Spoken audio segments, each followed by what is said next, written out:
പ്രവീൺ പുരുഷോത്തമൻ ചേരുന്നുണ്ട്. സുജയ, നമ്മളിപ്പം പ്രവീൺ പുരുഷോത്തമൻ്റെ ഒരു പ്രധാനപ്പെട്ട കാര്യം, പ്രവീൺ പുരുഷോത്തമൻ വഴി അളന്ന് റിപ്പോർട്ട് ചെയ്യുന്ന കക്ഷിയാണ് സുജയ. അതെ അതെ, അത് മാത്രമല്ല പ്രവീൺ, ഗുഡ് മോർണിംഗ്.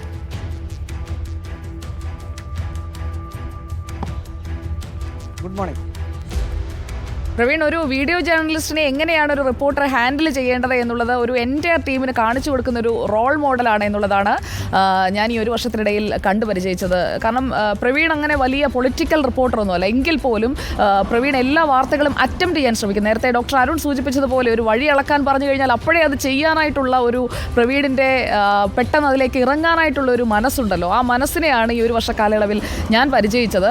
മാത്രമല്ല വാർത്തകൾക്ക് പിന്നാലെ ആ ദൃശ്യങ്ങളിൽ നിന്ന് വാർത്തയിലേക്ക്, റിപ്പോർട്ടിങ്ങിലേക്ക്, കോപ്പിയിലേക്ക് എത്തുക. ദൃശ്യമാണ് ആദ്യം, എൻ്റെ വീഡിയോ ജേർണലിസ്റ്റ് കാണുന്നതാണ് അതിലെ വാർത്ത എന്ന പ്രവീണിൻ്റെ ആ ഒരു വ്യത്യസ്തമായ ശൈലി, അത് പ്രവീൺ കുറേ കാലം കൊണ്ട് സ്വായത്തമാക്കിയതായിരിക്കും. അതാണ് പ്രവീണിനെ വേറിട്ട് നിർത്തുന്നത്. അതിന് ആദ്യം തന്നെ അഭിനന്ദനങ്ങൾ, ആശംസകൾ. പ്രവീൺ, പത്തനംതിട്ടയിൽ തന്നെ തുടരാനാണോ ആഗ്രഹം? പത്തനംതിട്ട അത്രയ്ക്കങ്ങ് പിടിച്ചുപോയോ? സ്വന്തം നാടുമാണല്ലോ.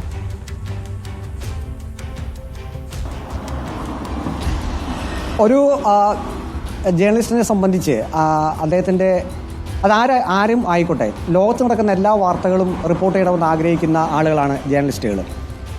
പ്രത്യേകിച്ച് അവനവൻ്റെ നാട് എന്നൊക്കെ പറയുമ്പോൾ കുറച്ച് ഇൻറ്റിമസി തോന്നുമെങ്കിലും എന്നെ സംബന്ധിച്ച് നമ്മൾ കാണുന്നത് എന്താണോ അതാണ് വാർത്ത. അത് പത്തനംതിട്ടയായാലും ഈ പറയുന്ന കാസർഗോഡായാലും ഇനിയിപ്പം മുംബൈയിലായാലും ദില്ലിയിലായാലും എവിടെയായാലും നമ്മൾ കാണുന്നത് എന്താണോ, അവിടെ നടക്കുന്നത് എന്താണോ അത് വളരെയധികം താല്പര്യത്തോടുകൂടി റിപ്പോർട്ട് ചെയ്യുക എന്നുള്ളതാണ് ഏതൊരു ജേർണലിസ്റ്റിൻ്റെയും കടമ. പിന്നെ ഇപ്പോഴത്തെ കാലത്ത് ഇന്ന ജില്ല അല്ലെങ്കിൽ ഇന്ന സ്ഥലം എന്നൊന്നുമില്ല. കാരണം നേരത്തെ ഉണ്ണി സാർ പറഞ്ഞതുപോലെ എല്ലാവരുടെ കയ്യിലും ഓരോ മൊബൈൽ ഫോൺ ഉണ്ട്, എല്ലാവർക്കും ദൃശ്യങ്ങൾ പെട്ടെന്ന് സമൂഹത്തിലേക്ക് എത്തിക്കാം.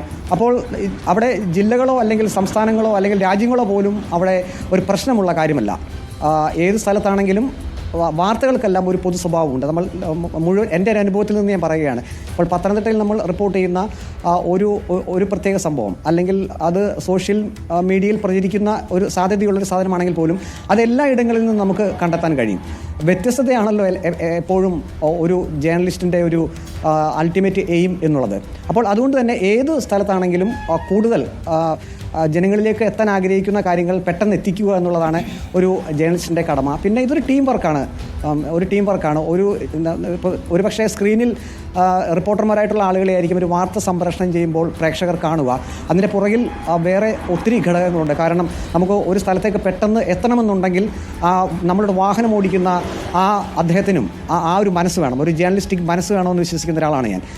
സാധാരണ ഒരു വാഹനം ഓടിക്കുന്ന ഒരു ഡ്രൈവറുടെ ജോലിയല്ല ഒരു ജേർണലിസ്റ്റിൻ്റെ കൂടെ പോകുമ്പോൾ ചെയ്യുന്നത്. അതേസമയം വീഡിയോ ജേർണലിസ്റ്റും അങ്ങനെ തന്നെ. ഈ 3 പേരും യഥാർത്ഥത്തിൽ ജേർണലിസ്റ്റുകൾ തന്നെയാണ്. അതാണ് ഒരു ടീമിൻ്റെ വിജയം എന്ന് വിശ്വസിക്കുന്ന ഒരാളാണ് ഞാൻ. Okay, thank you Praveen Purushothaman. നമ്മുടെ ഈ ഗ്രൂപ്പിൽ വളരെ വ്യത്യസ്തങ്ങളായ സ്റ്റോറികൾ കുറഞ്ഞ കാലം കൊണ്ട് തന്ന ഒരാളാണ് ദിലീപ് അതല്ല, ഈ പ്രവീണിൻ്റെ ഏറ്റവും വലിയൊരു പ്രത്യേകത, പ്രവീണാണ് നമ്മുടെ ഡിജിറ്റൽ മേഖലയിൽ ഏറ്റവും കൂടുതൽ വ്യൂവർഷിപ്പുള്ള റിപ്പോർട്ടർ കേട്ടോ. കാരണം വെച്ചാൽ പ്രവീൺ മില്യൺ സ്റ്റാർ ആണ്. പ്രവീൺ ഒരു വീഡിയോ പോസ്റ്റ് ചെയ്താൽ വളരെ ഇമ്മീഡിയറ്റ് ആയിട്ടൊരു 10 ലക്ഷം പേര് കാണും.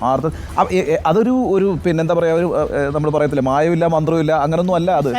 അതിനൊരു ശൈലിയുണ്ട്. ജനങ്ങളുമായി ബന്ധപ്പെട്ട് നിൽക്കുന്ന വിഷയങ്ങൾ കണ്ടെത്താനുള്ളൊരു മനസ്സുണ്ട്. അത് നന്നായി എഡിറ്റ് ചെയ്ത് വളരെ വ്യൂവർ ഫ്രണ്ട്ലി ആയിട്ട് അവതരിപ്പിക്കാനുള്ള ഒരു ക്രാഫ്റ്റ് ഉണ്ട്. അപ്പോൾ ആ അർത്ഥത്തിൽ പ്രവീൺ ഒരു നല്ല മാതൃകയാണ്. ഞാൻ പറയുന്നത് ഡിജിറ്റൽ പ്ലാറ്റ്ഫോമിലെ വളരെ ഹൈലി അപ്രീഷിയേറ്റഡ് ആയിട്ടുള്ള നമ്മുടെ റിപ്പോർട്ടർമാരിൽ ഒരാളാണ്.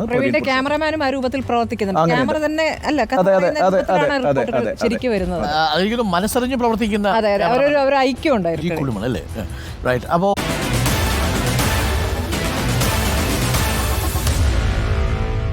Meet the editors.